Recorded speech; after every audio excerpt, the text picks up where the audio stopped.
शनिवार ये no bag day सितंबर माह है 2024। द्वितीय शनिवार है 28 सितंबर 2024 का। थीम रहेगी खेल खेल में विज्ञान। साथियों, इस बार गतिविधियां रिकॉर्ड संधारण, प्रेषण, शालादर्पण पर ऑनलाइन एंट्री, ये सभी क्या रहने वाली है और जो महत्वपूर्ण जो गतिविधियां हैं वे क्या क्या रहने वाली है, इसका रिकॉर्ड का संधारण हम किस प्रकार से करेंगे, इन सभी चीज़ों की जानकारी आपको आज के इस वीडियो के अंदर मिलेगी। तो आप वीडियो को शुरू से अंत तक जरूर देखें और यदि आप चैनल पर नए तो चैनल को सब्सक्राइब करके रखें, जिससे कि इस प्रकार के महत्वपूर्ण अपडेट जो कि हम आपके लिए लेके आते हैं आपको सबसे पहले हमारे चैनल के माध्यम से प्राप्त होते रहे। तो साथियों, शुरू करते हैं आज का वीडियो। नो बैग डे और चतुर्थ शनिवार है सितंबर माह का, और इस बार की जो कक्षा 1 से 5 के लिए जो निर्देशिका है उसके अंतर्गत जो थीम रहेगी कक्षा 1 से 5 के लिए खेल खेल में विज्ञान। देखिएगा साथियों, इम्पोर्टेंट है खेल खेल में विज्ञान। समूह पहला अंकुर, कक्षा 1 व 2 के लिए गतिविधि। गतिविधि का नाम है कागज की विभिन्न आकृतियां बनाना। गतिविधि के उद्देश्य है विद्यार्थियों में रचनात्मकता विकसित करना है। आवश्यक सामग्री है जो कागज की, साथियों यहाँ दे रखा है कागज की शीट और खाली पेपर यहाँ दे रखे हैं, और जो निर्देश दे रखे हैं शिक्षकों है तो वो है शिक्षक अपनी पसंद की एक आकृति बनाए, जैसे नाव, हवाई जहाज, कैमरा, कमल का फूल, टोपी, पक्षी की चोंच इत्यादि। गतिविधि के चरण इस प्रकार रहेंगे। सर्वप्रथम शिक्षक स्वयं कागज से कोई आकृति विद्यार्थियों को दिखाएगा और सभी विद्यार्थी शिक्षक द्वारा बनाई गई आकृति को पुनः बनाएंगे और स्वयं अपने मन से कोई आकृति बनाकर दिखाएंगे। सीखने के आलोच कुछ इस प्रकार से निकल के आएंगे, वो है विद्यार्थियों में रचनात्मकता का विकास हो सकेगा। और समूह नंबर 2 और इसमें है प्रवेश, और कक्षा 3 से 5 है। गतिविधि का नाम है विभिन्न प्रकार के व्यवसाय।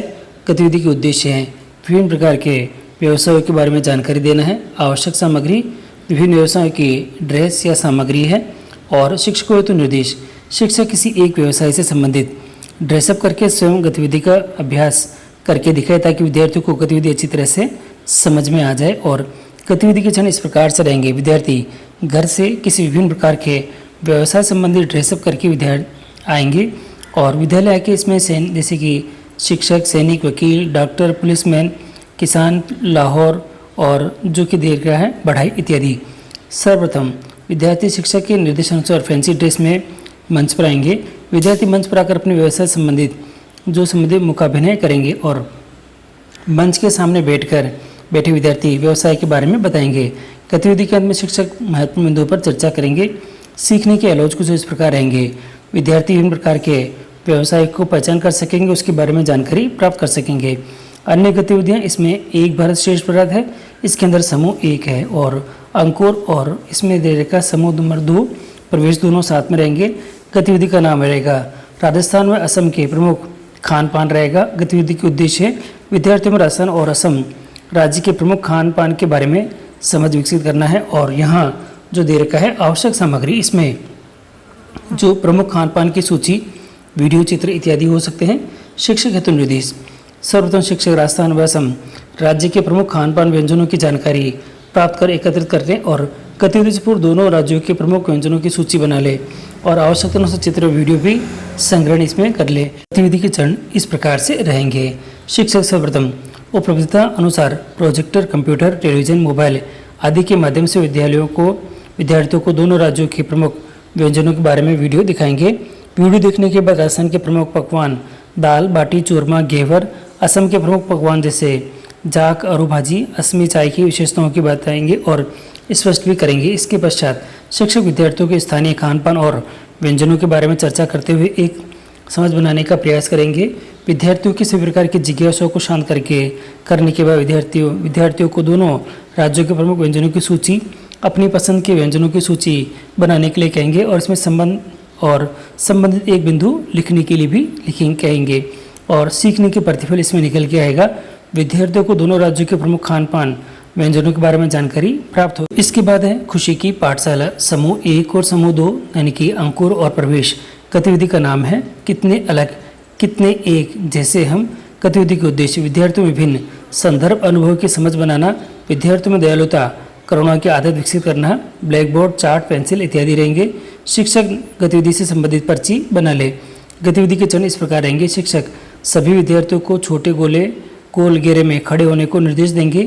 इसके पश्चात वे निम्नलिखित जो प्रश्न पूछेंगे नोट, हर सवाल के बाद विद्यार्थी गोले के अंदर या बाहर ही रहेंगे। दूसरा सवाल पूछने से पहले सभी से गोले में आ जाएं। अगर आपको चित्र बनाना पसंद है तो गोले के अंदर, अगर आपको पालतू पशु पसंद है तो गोले के अंदर, अगर आपको खुश रहना पसंद है तो गोले के अंदर, और आपको आइसक्रीम पसंद है तो गोले के अंदर। और यहाँ दे रखा है, अगर आपके परिवार में एक से ज़्यादा भाषा बोलते हैं तो अंदर आएँ। अगर आपको जीने के लिए खाने की ज़रूरत है तो अंदर आए। विद्यार्थी इस गतिविधि के समाप्त होने के बाद चिंतन करें कि जब हम अलग थे और अब हम एक जैसे थे। गतिविधि के अंत में शिक्षक सभी के अलग अलग पसंद का आदर करेंगे और दया की भावना दिखाते हुए इनकी गहराई की समझ विकसित करेंगे और सीखने के अलोज रहेंगे।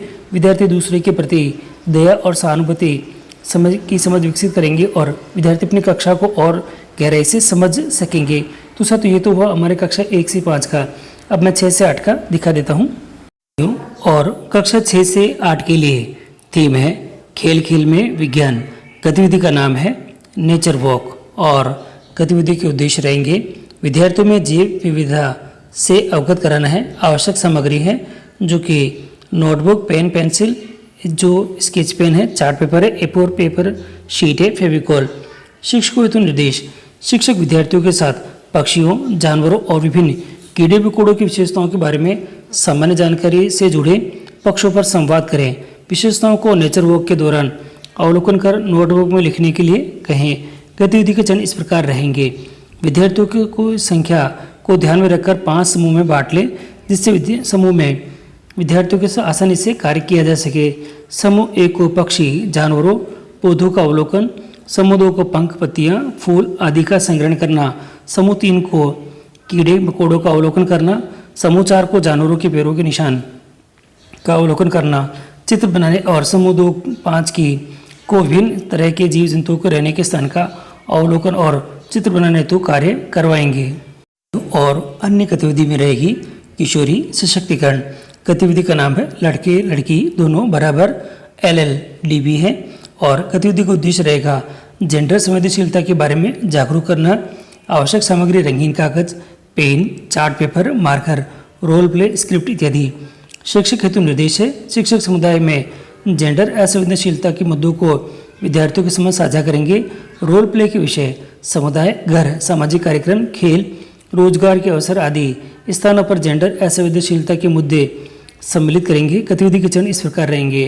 रोल प्ले, विद्यार्थियों को छोटे छोटे समूह में बांटेंगे। प्रत्येक समूह को एक छोटा रोल प्ले प्रस्तुत करने के लिए कहेंगे, जिसमें जेंडर संवेदनशीलता के मुद्दे सम्मिलित होंगे और उन्हें स्क्रिप्ट की तैयारी के लिए 10 मिनट का समय देंगे।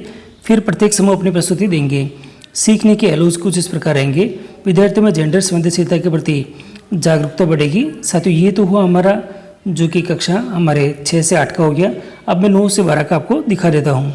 6 से 8 के बाद अब 9 से 12 के लिए थीम खेल खेल में विज्ञान और जो गतिविधि का नाम रहेगा पाचन तंत्र मिट्टी का मॉडल है। उद्देश्य विद्यार्थियों में पाचन तंत्र की कार्यप्रणाली के बारे में समझना। आवश्यक सामग्री चिकनी मिट्टी। शिक्षक हेतु निर्देश, विद्यार्थियों को पाचन तंत्र की कार्यप्रणाली समझाएंगे और गतिविधि के चरण इस प्रकार रहेंगे। पाचन तंत्र की समझ विकसित करने के लिए शिक्षक विद्यार्थियों को पाचन तंत्र के अलग अलग अंगों की मिट्टी की आकृति बनाने के लिए प्रेरित करेंगे। विद्यार्थी शिक्षक की सहायता से पाचन तंत्र का मिट्टी का मॉडल बनाएंगे। सीखने के अलोज इस प्रकार से निकल के आएंगे। विद्यार्थियों में पाचन तंत्र की कार्यप्रणाली के बारे में समझ स्थापित हो सकेगी। अब आएगा नेत्रदान यानी कि दृष्टि का उपहार। गतिविधि का चरण रहेगा, नाम रहेगा नेत्रदान कहानी। उद्देश्य है विद्यार्थियों में नेत्रदान की महत्ता, प्रक्रिया, समाज पर इसके प्रभाव के बारे में जागरूक करना है। और आवश्यक जो सामग्री रहेगी कहानी के पात्रों के नाम के टैग्स, जानकारी के कार्ड्स, नेत्रदान के बारे में तथ्य, प्रक्रिया, पोस्टर बोर्ड और यहाँ मार्कर, नेत्रदान के लाभ लिखने के लिए प्राप्त जैसी नकली आँखें और यहाँ दे रखा है मेडिकल उपकरण सिर्फ दिखाने के लिए, असली इस्तेमाल नहीं। नोटबुक और पेन सीखने के प्रतिफल लिखने के लिए, चार्ट पेपर और रंगीन पेंसिल यहाँ पर रहेंगे। कहानी के पात्रों के नाम जो कि यहाँ रहेंगे टेक्स्ट देंगे और विद्यार्थियों को उनके रोल प्ले असाइन करेंगे, जिसे रमेश दानदाता, सुमित प्राप्तकर्ता, शर्मा डॉक्टर, सीमा जो कि नर्स है, ग्रामीण परिवार, मित्र पड़ोसी। और विद्यार्थियों को कहानी सुनाएंगे और पात्रों को उनकी भूमिका निभाने के लिए कहेंगे। गतिविधि के चरण इस प्रकार रहेंगे। सभी विद्यार्थी अपने अपने रोल प्ले को प्रस्तुत करेंगे और अपना परिचय देंगे। इससे सभी को समझने में सहायता मिलेगी कि वे किस भूमिका में हैं। और कहानी इस प्रकार रहेगी। कहानी यहाँ दे रही कि यहाँ पे गांव है जहाँ लोग एक दूसरे की सहायता करने के लिए हमेशा तत्पर रहते हैं। गांव में एक छोटी सी घटना घटती है जिससे सबको नेत्रदान की महत्ता के बारे में सोचने पर विवश करना पड़ा। कहानी दृष्टि का उपहार। गांव में रमेश नामक एक सामाजिक कार्यकर्ता था। एक दिन गांव में एक दुर्घटना हुई और सुमित गंभीर रूप से घायल हो गया। डॉक्टर शर्मा ने बताया कि सुमित की आंखों की बुरी तरह से नुकसान पहुंचा है और यदि तुरंत नेत्र प्रत्यारोपण नहीं हुआ तो वे अपनी दृष्टि खो सकता है। रमेश ने नेत्रदान करने का फैसला किया। रमेश ने नेत्रदान केंद्र पर जाकर डॉक्टर शर्मा और नर्स सीमा से मुलाकात की। डॉक्टर ने रमेश को नेत्रदान की प्रक्रिया के बारे में बताया, उसे इसके लाभ समझाए। रमेश ने मृत्यु के बाद अपनी आंखें दान करने का संकल्प लिया और अपनी इच्छा को परिवार और दोस्तों के साथ साझा किया। कुछ समय बाद रमेश की मृत्यु हुई और उसके परिवार ने अपनी इच्छा का सम्मान करते हुए उनकी आंखें दान कर दी। सुमित को रमेश की आंखें प्रत्यारोपित की गई और दृष्टि लौट आई। गांव के सभी लोगों ने रमेश की सराहना की और नेत्रदान की महत्ता को समझा। सीखने के एलोज। विद्यार्थी किसी व्यक्ति के जीवन में नेत्रों को क्या महत्व होता है इसे जान पाएंगे और नेत्रदान की प्रक्रिया से अवगत हो पाएंगे। तो साथियों, इस प्रकार से ये पूरी प्रक्रिया रहने वाली है और जो रोचकता है इसके अंदर ज़्यादा रहेगी क्योंकि कहानी का प्रस्तुतिकरण भी है और बच्चों के माध्यम से ये सारा कार्य होगा। तो साथियों, ये आपके विद्यालय के अंदर जो कार्य करवाना सुनिश्चित करें। और रिकॉर्ड संधारण के लिए मैंने अपना बता दिया था आपको कि नो बैग डे से संबंधित पुस्तिका है और आपके विद्यालय के अंदर एक रजिस्टर बनाना है जिसके अंदर जो प्रत्येक जो सेक्शन है 1 से 5 का, 6 से 8 का और 9 से 12 के लिए आप लोगों ने क्या क्या जो गतिविधियाँ करवाई है उसका रिकॉर्ड का संधारण रखें। और जिन बच्चों ने इसमें पात्र के रूप में भाग लिया है उनका नाम उसमें अवश्य मेंशन करके रखें। और प्रेषण के रूप में आप जो फोटो और वीडियो आप यहाँ पे ले सकते हैं और जो संस्था प्रदान के द्वारा इसको चेक जरूर करें जिससे कि वे इसे प्रमाणित कर सके कि ये जो गतिविधि मेरे विद्यालय में संपन्न हुई है। और जब इसकी नो बैग डे की एंट्री शारदा पढ़ने के जो स्टार्ट होगी तो आप उसकी एंट्री भी करना सुनिश्चित करें।